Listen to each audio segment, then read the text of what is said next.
Hey everyone, it's Danny Haifong. Welcome back to Salut à tous, c'est Danny Haifong. Bienvenue de retour sur la chaîne. Je vais parler de la réunion entre Trump, Zelensky et les dirigeants européens qui a eu lieu à la Maison-Blanche le 18 août. Avant cela, c'est mon fils qu'on entend en arrière-plan. Je sais que certains d'entre vous ont demandé à le voir de temps en temps, alors voilà, voici mon fils Eugene. Maintenant, parlons de cette réunion, d'accord? Parce qu'elle survient juste après ce qui a été une véritable panique en réaction au sommet Trump-Poutine en Alaska. Et pourquoi y a-t-il eu panique? Eh bien, cela venait surtout de l'Occident collectif, sous la forme des dirigeants européens, qui ont fini par former une équipe de rêve, selon Politico, afin de confronter Donald Trump aux côtés de Zelensky. À l'origine, Zelensky devait simplement se rendre seul à cette réunion à la Maison-Blanche.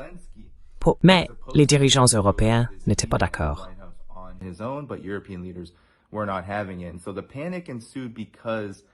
Et donc, la panique s'est installée parce que Vladimir Poutine est arrivé en Alaska avec une position très forte.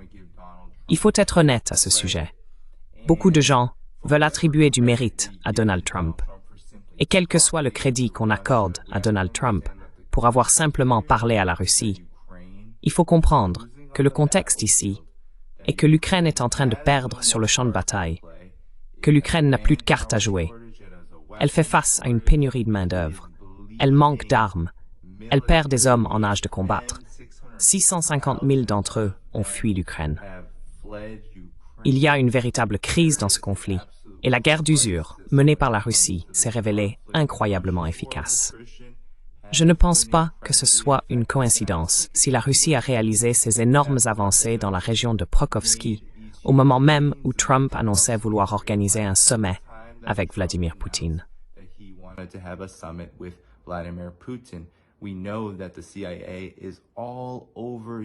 Nous savons que la CIA est omniprésente en Ukraine, qu'elle collecte des renseignements et dirige en grande partie les services de renseignement ukrainiens, le SBU. Voilà donc le contexte de la réunion. C'est la raison pour laquelle cette rencontre a lieu. Pourquoi cette offensive diplomatique se déroule? Apparemment, elle est menée par les États-Unis et dirigée par Donald Trump. Qui était présent à la réunion? Eh bien, c'était la Dream Team. Comme l'a dit Politico, Ursula von der Leyen de la Commission européenne, Keir Starmer du Royaume-Uni, le président français Emmanuel Macron, Mark Rutte, le secrétaire général de l'OTAN, Giorgia Meloni d'Italie, le chancelier allemand Friedrich Merz et Alexander Stubb de Finlande, le plus récent membre de l'OTAN, ou l'un des plus récents. Cette Dream Team s'est réunie parce qu'elle voulait affronter Trump en front uni afin de faire avancer un point très critique dont nous devons parler, qui, à mon avis, constitue un énorme point de blocage pour la Russie, et ce depuis le début de ce conflit.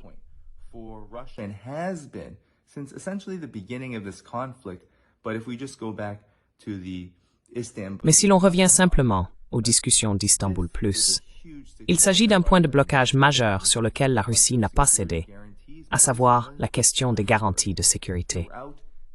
C'était le mot-clé tout au long de la réunion.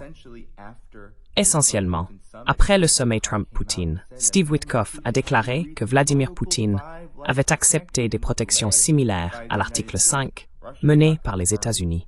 La Russie n'a pas confirmé qu'elle était d'accord avec ces soi-disant garanties de sécurité, et il n'est pas clair à quoi elles ressembleront. Mais nous savons que l'Europe et les États-Unis discutent de ce que seront ces garanties, et cela a été un sujet de conversation majeur pendant la réunion.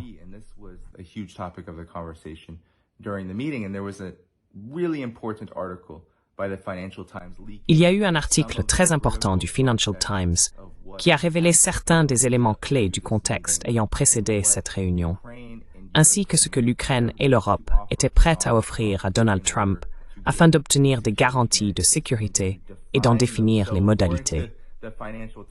Selon le Financial Times, l'Ukraine est arrivée avec une liste d'achats d'armes américaines d'une valeur de 100 milliards de dollars qui seront financées par l'Europe. Ainsi, l'Europe va acheter les armes et les États-Unis vont les fournir et les vendre. Donald Trump tenait beaucoup à présenter cela comme une vente d'armes par les États-Unis et non un don dans le cadre de ce règlement avec la Russie. selling weapons as part of this settlement with Russia. The United States has already given Les États-Unis ont déjà versé des centaines de milliards de dollars à l'effort de guerre en Ukraine. Au mieux, c'est une impasse et les tueries continuent. Alors, Président Trump, combien les États-Unis sont-ils encore prêts à donner à l'Ukraine? Et Président Zelensky, combien en voulez-vous encore? How much more do you want? Eh bien, je commencerai simplement par dire que nous ne donnons rien pour l'instant. Nous vendons des armes, c'est différent. Avant, je crois que le montant dépassait largement les 300 milliards de dollars.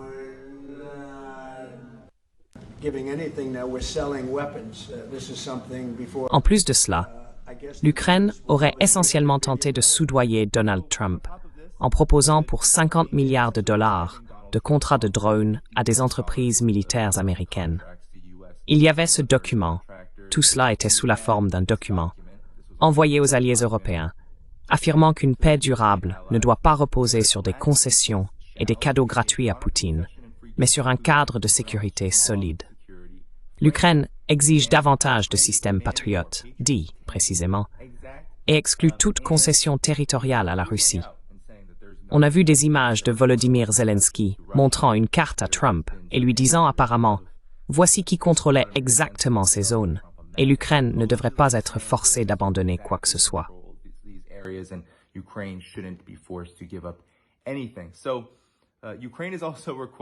L'Ukraine demande également une compensation totale de la part de la Russie pour le conflit et fait référence aux 300 milliards de dollars d'avoirs russes gelés qui ont été saisis auprès de la Fédération de Russie au début de ce conflit par des institutions financières occidentales. Tout cela a donc été fait essentiellement pour soudoyer Donald Trump et pour s'adresser à lui d'une manière qu'il apprécie, c'est-à-dire par des offres, des accords et des contrats. C'est son idéologie, n'est-ce pas? Les affaires. Et il a dit clairement, nous ne donnons pas d'armes à l'Ukraine, nous vendons des armes. Il y a d'autres points à aborder, n'est-ce pas? Il y a des débats sur des échanges territoriaux.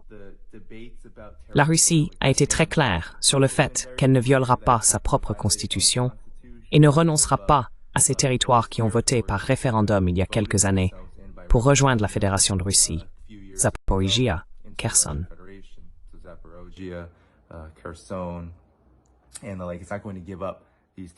Il n'est pas question qu'il abandonne ces territoires, mais il ne contrôle pas non plus l'ensemble de ces territoires. Il n'en contrôle pas la totalité, car la ligne de front reste mouvante, et il s'agit d'une guerre d'usure. Et il y a la question du cessez-le-feu, n'est-ce pas? Le cessez-le-feu est un point crucial ici, car Donald Trump, lors d'un des moments surprenants après le sommet avec Vladimir Poutine en Alaska, a abandonné l'idée qu'un cessez-le-feu devait avoir lieu avant un accord de paix. Plus d'explications sur l'importance de ce point, car tout cela relève de la manière de présenter les choses. C'est une question de communication. Il ne faut pas croire un instant qu'une paix juste sera négociée par les États-Unis, et nous allons y revenir dans un instant. Il y a donc eu la mise en scène, n'est-ce pas? Volodymyr Zelensky, pour la première fois en costume, visitant la Maison-Blanche ou tout autre lieu à travers le monde pendant ce conflit. Président Zelensky, vous êtes superbe dans ce costume. J'ai dit la même chose. Oui, vous avez fière allure. J'ai dit la même chose. Oui, c'est celui qui vous a attaqué la dernière fois. Je m'en souviens. Je vous présente mes excuses. Vous êtes magnifique. Maintenant, ma première question pour vous, Président Zelensky. Dans le même costume. Pepe Escobar, un ami de l'émission, appelle souvent Zelensky « sweat à capuche en sueur » parce qu'il porte souvent une tenue de fatigue en pull, se présentant comme une sorte de vétéran du champ de bataille, alors qu'en réalité, il n'en est rien. C'est lui qui a envoyé des centaines de milliers d'Ukrainiens à la mort dans ce conflit. Donc vous voyez, l'Europe, Trump et Zelensky ont quitté la Maison-Blanche, malgré la mise en scène, malgré le fait que Trump ait mis Zelensky mal à l'aise à certains moments lors de la conférence de presse initiale. Mais tous sont partis avec des paroles très, très enthousiastes, n'est-ce pas? Mark Rutte a déclaré que l'adhésion de Trump à l'idée de garantie de sécurité est une avancée majeure. Zelensky a qualifié cette rencontre de la meilleure qu'il ait jamais eue avec Donald Trump. Et Donald Trump a dit que c'est actuellement la meilleure chance, une chance raisonnable, de mettre fin à la guerre. Et ils sont tous tombés d'accord pour dire qu'il y aurait, à la suite de cette réunion, une sorte de discussion trilatérale menant à un suivi. Leading up to a follow-up. So before the trilateral talks, there's going to be Donc, avant les discussions trilatérales, il est censé y avoir une rencontre entre Volodymyr Zelensky et Poutine en tête-à-tête, selon Donald Trump sur Truth Social. Ensuite, il y aura une réunion entre Vladimir Poutine, Volodymyr Zelensky et Donald Trump en tant que médiateur. Essentiellement, ce que l'on suppose ici, c'est qu'une sorte d'accord final sera signé après toutes ces réunions. C'est très intéressant car la Russie, bien qu'enthousiaste à l'idée de la diplomatie, et malgré le fait que Poutine affirme croire en la sincérité de Donald Trump dans ses efforts de paix, il n'est pas certain que la Russie accepte tout cela. Je tiens à souligner que les discussions elles-mêmes et la manière dont elles se déroulent sont moins importantes que le fond de ce qui a réellement été proposé jusqu'à présent. what exactly has been offered so far. And the most concrete points that we have gotten came out of this. Les points les plus concrets que nous avons obtenus sont issus de cette réunion entre les États-Unis, Trump, Zelensky et les dirigeants européens, à savoir les garanties de sécurité auxquelles la Russie s'est opposée dès le début, qu'il s'agisse de casques bleus ou de livraison d'armes à l'Ukraine. C'est un tournant très intéressant dans la mesure où Donald Trump présente désormais sa posture de paix comme n'impliquant pas la nécessité d'un cessez-le-feu, tout en vantant un futur accord de paix qui inclurait d'éventuelles garanties de sécurité. Cela va non seulement à l'encontre de tout ce que la Russie a présenté comme cause profonde, la militarisation de l'Ukraine et le statut de facto de membre de l'OTAN, mais ces garanties de sécurité sont désormais présentées comme un cadre dirigé par les États-Unis que l'Europe devra financer.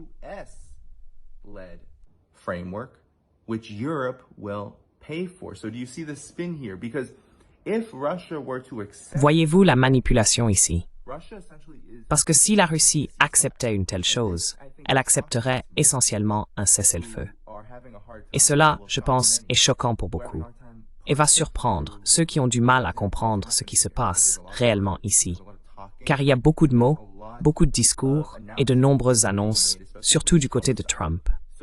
Ainsi, vous avez des annonces faites par des personnes comme Witkoff et Rubio qui affirment que Poutine a accepté tout cela, alors même que Poutine et la Russie se sont opposés aux forces de maintien de la paix, à toute implication militaire européenne en Ukraine et à la vente d'armes. any kind of European military involvement in Ukraine and weapon sales.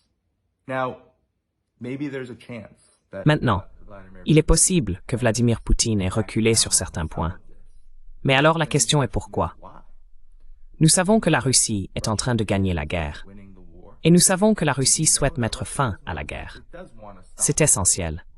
La Russie se bat et se battra jusqu'au bout si elle le doit.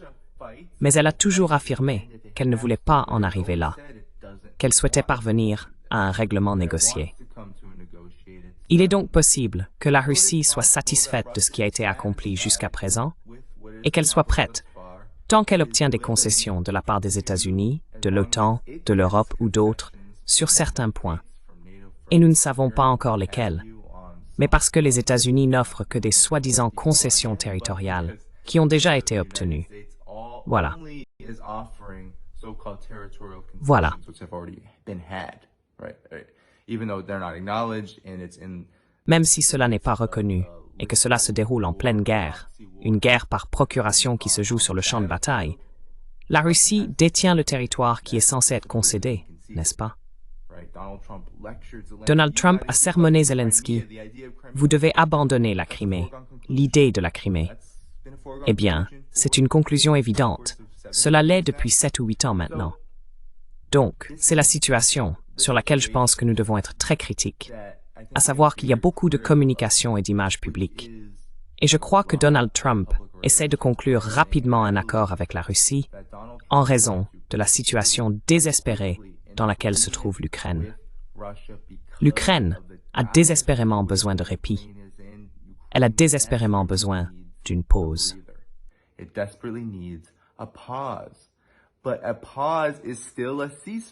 Mais une pause reste un cessez-le-feu. Mais Trump essaye d'adoucir l'accord sur ce à quoi ressemblerait un cessez-le-feu, ou un accord de paix, comme il l'appelle, en ajoutant le fait que l'Ukraine, l'Europe et les États-Unis ne combattront plus en première ligne, n'est-ce pas? Ils vont arrêter cela. Et que l'OTAN ne fera pas partie de tout ça, n'est-ce pas? Donald Trump sur Truth Social. Oh, plus d'OTAN pour l'Ukraine, n'est-ce pas? Avec cette grammaire un peu hachée. Mais malgré tout, Donald Trump reste ferme sur l'absence d'adhésion de l'Ukraine à l'OTAN. Mais si des garanties de sécurité sont obtenues, si l'Europe, et beaucoup pensent que l'Europe fait pression à ce sujet, je ne crois pas à cette campagne de pression. À l'Europe qui ferait pression sur Donald Trump. À l'Europe qui tiendrait Trump par les parties, si vous voyez ce que je veux dire. Je ne crois rien de tout cela. L'Europe est un vassal des États-Unis.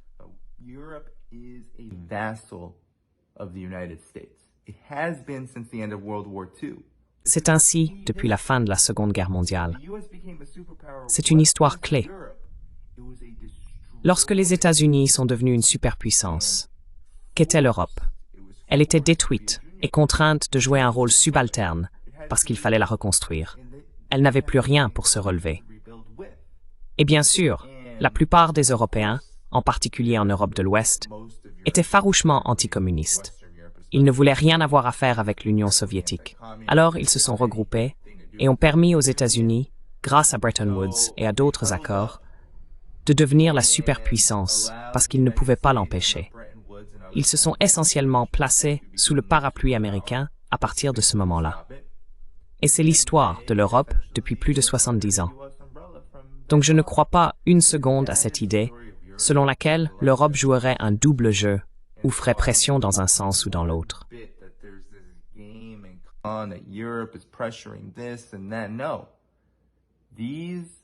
Non.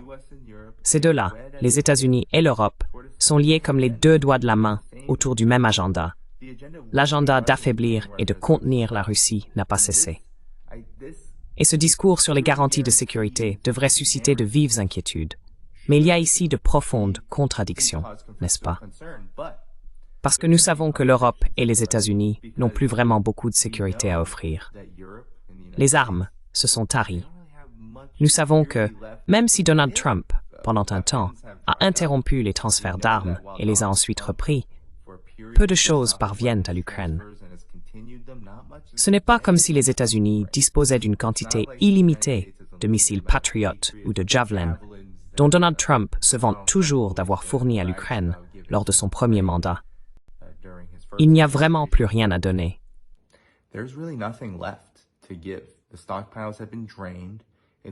Les stocks ont été épuisés et les États-Unis veulent désespérément conserver ce qui leur reste. Pourquoi? Eh bien, pour la Chine et aussi pour Israël. Parce que qu'est-il arrivé cet été? Qu'est-il arrivé au début de cet été? La soi-disant guerre de 12 jours qui a vidé Israël de ses systèmes d'intercepteurs de défense antimissiles THAAD et autres. Je veux dire, cela a vidé Israël 12 jours, seulement 12, et en réalité 11. Car l'Iran a mis un certain temps, environ 8 heures, à réagir à la fuite de renseignements et aux attaques horribles qu'Israël a menées en Iran, puis bien sûr, à organiser l'opération Vraie Promesse 3. Mais cela montre tout de même que les États-Unis n'ont vraiment plus grand-chose à offrir là-bas.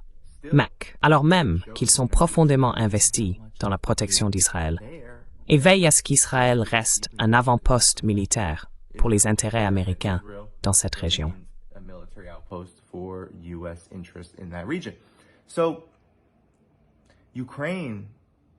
Donc, l'Ukraine s'est en quelque sorte asséchée. Mais Donald Trump essaie de maquiller un cochon mourant. Ce qu'il fait, et soyons clairs là-dessus, c'est tenter de présenter et de requalifier ce qui serait essentiellement un cessez-le-feu en accord de paix. Ce faisant, il espère pouvoir repousser le problème et se débarrasser, pour l'instant, de cette erreur qu'est l'Ukraine, afin que l'OTAN, l'Europe et les États-Unis puissent se reconstruire, que ce soit pour le front ukrainien ou un autre front contre la Russie. comme la Moldavie. Vous avez entendu des généraux de l'OTAN menacer Kaliningrad, même si cela reste une idée totalement irréaliste.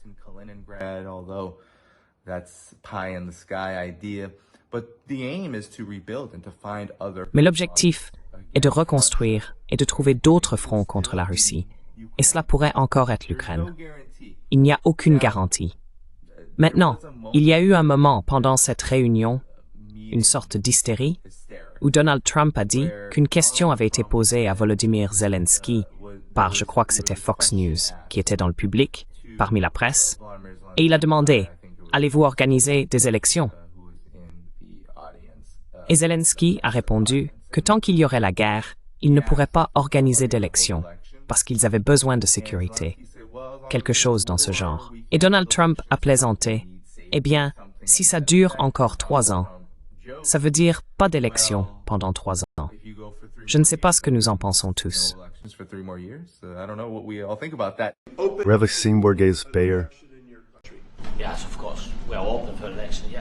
Oui, bien sûr.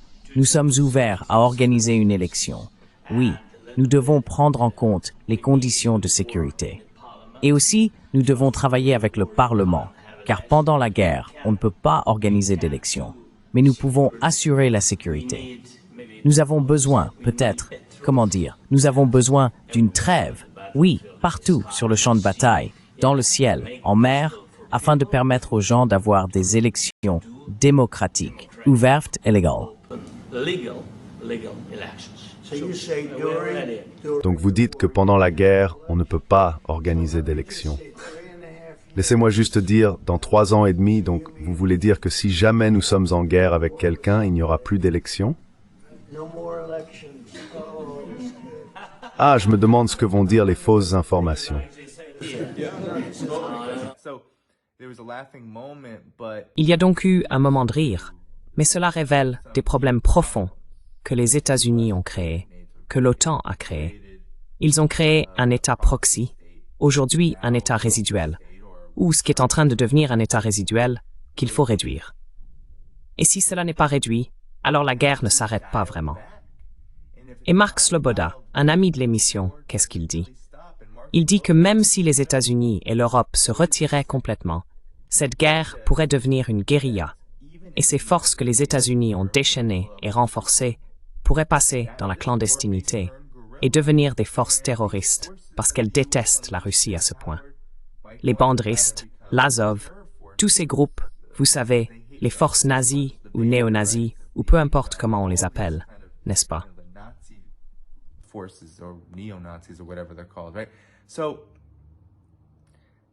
Donc, ces forces ne vont pas s'arrêter, mais ce sont les forces qui ont été déchaînées par les États-Unis et l'OTAN eux-mêmes, et Donald Trump les a armées. Et maintenant, il essaie d'obtenir son prix de la paix en requalifiant un cessez-le-feu en accord de paix. Nous devons donc être capables de voir clair dans ce jeu, car sinon, je pense que nous serons non seulement profondément déçus, mais aussi confus quant à ce qui se passe réellement ici. Et cette révélation du Financial Times dit tout. L'Ukraine, l'Europe et les États-Unis sont ensemble dans cette affaire, même s'ils ne sont pas d'accord sur la manière de la percevoir. Car à mon avis, le grand désaccord entre l'Europe et les États-Unis ne porte pas sur la guerre contre la Russie. Il ne s'agit pas de la guerre en soi. Le désaccord porte sur la façon de mener cette guerre.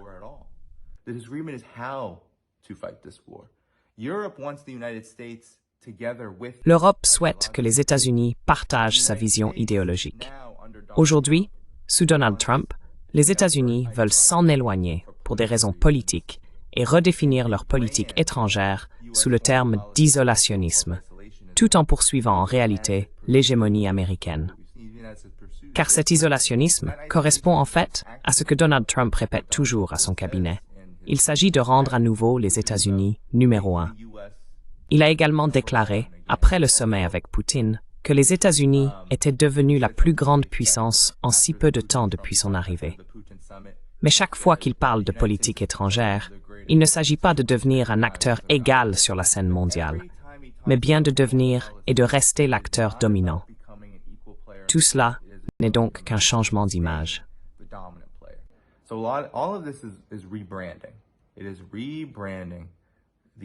Il s'agit de rebrander l'Empire afin de le rendre plus acceptable pour l'orientation politique que Trump et sa faction de l'establishment américain recherchent. Voilà donc la réalité. La réalité, c'est que c'est là que se situe le désaccord. L'Europe souhaite que l'exceptionnalisme américain reste à jamais lié à l'exceptionnalisme occidental, tandis que Trump veut imiter un autre type d'exceptionnalisme américain, qui consiste essentiellement à faire cavalier seul, ou du moins à donner l'impression que les États-Unis peuvent agir seuls. Et nous avons vu les conséquences. Droits de douane, guerre contre les BRICS, tentative d'isoler économiquement la Chine avec des tarifs, et maintenant tout le monde, l'Inde, le Brésil, l'Europe, tout le monde, parce que c'est censé donner l'image d'une Amérique forte. Et les États-Unis vont tout faire eux-mêmes, sans aucune compréhension des chaînes d'approvisionnement. Peut-être que la coopération, c'est pas si mal.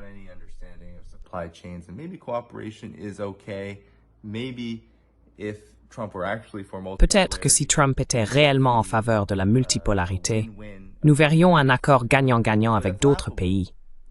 Mais c'est risible. Et c'est aussi le danger auquel la Russie pourrait être confrontée. Et j'ai confiance dans la direction russe. Je n'ai rien vu bouger ici. Je n'ai pas vu de concessions réellement accordées, malgré ce que disent Wyckoff, Rubio et Trump.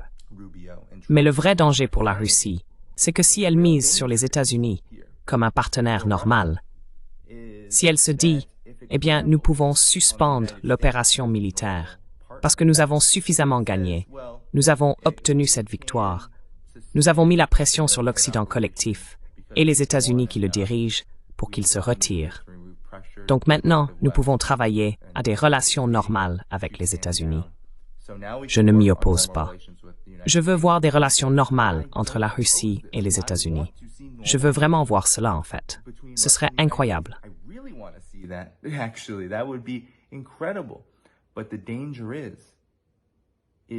Mais le danger est le suivant. Les États-Unis sont-ils un partenaire digne de confiance? Les États-Unis peuvent-ils réellement entretenir des relations normales et authentiques avec la Russie en ce moment? Je ne le pense pas. Ainsi, toute coopération économique, toute concession en vue d'une relation normale avec les États-Unis sera assortie de conditions. Alors, quelles conditions la Russie est-elle prête à accepter? Parce que nous savons ce que veulent les États-Unis. Nous savons ce que veut l'Europe. Les États-Unis veulent que la Russie soit isolée. Ils veulent qu'elle rompe ses liens avec la Chine. Ils veulent qu'elle cesse d'apporter son soutien au Sud global. Ils veulent qu'elle cesse d'être un partenaire de l'Iran. Ils veulent qu'elle arrête de vendre du pétrole partout dans le monde et d'aider des régimes, soi-disant, qu'ils n'aiment pas. Ils veulent que la Russie soit un État docile. Ils veulent qu'elle se conforme aux diktats américains. Ce sera toujours leur objectif.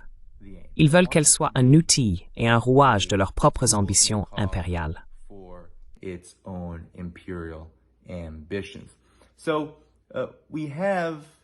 Donc, il y a beaucoup de choses à venir.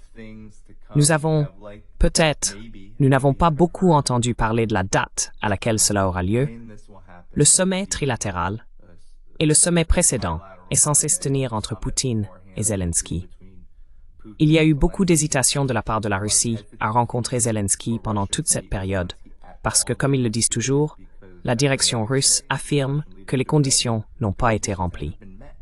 Et nous ne savons pas toujours quelles sont ces conditions, mais nous savons que la Russie ne considère pas vraiment Zelensky comme le président légitime de l'Ukraine à cause de la loi martiale qui a été imposée en Ukraine par le soi-disant Parlement et par Zelensky, ce qui a en fait dépassé la fin de son mandat.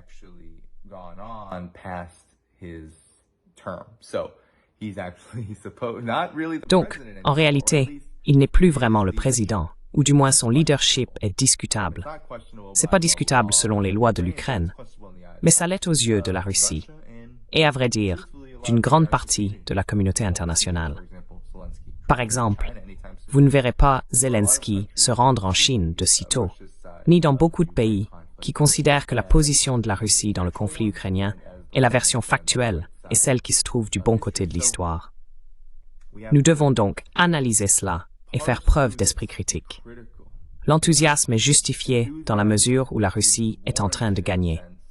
La Russie a démilitarisé l'OTAN. La Russie a l'avantage sur le champ de bataille. Russia has the advantages on the battlefield. Russia's military is superior not just to Ukraine, but L'armée russe est supérieure non seulement à celle de l'Ukraine, mais aussi à celle de l'OTAN et des États-Unis, en ce qui concerne le type de guerre que la Russie peut mener. L'économie russe est stable, et la Russie aborde cette situation avec vraiment tous les atouts en main. Mais les États-Unis ont un intérêt profond à reformuler et à requalifier ce conflit afin de donner l'impression qu'ils se retirent, du moins, du jeu ukrainien.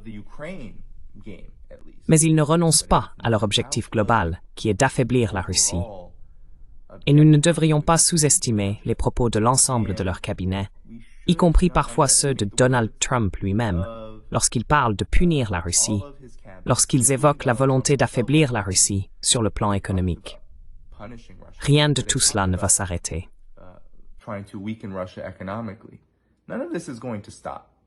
So while this meeting between Ainsi, bien que cette rencontre entre Trump, les dirigeants européens et Zelensky reflète une guerre en déclin que l'Occident collectif a perdue, that has been lost, nous ne pouvons pas baisser la garde et croire que simplement parce que les États-Unis sont faibles, simplement parce que les États-Unis n'ont pas les armes, simplement parce que l'OTAN n'a pas les armes, simplement parce que les sanctions n'ont pas fonctionné, simplement parce qu'ils sont désespérés de sortir de cette situation, cela signifie qu'ils ne vont pas continuer, non seulement à financer et à armer ce conflit, ce qu'ils nous disent littéralement, à savoir qu'ils cherchent des moyens d'armer l'Ukraine, de donner des garanties de sécurité à l'Ukraine, mais aussi qu'ils ne trouveront pas d'autres moyens de provoquer la Russie. find other ways to provoke Russia.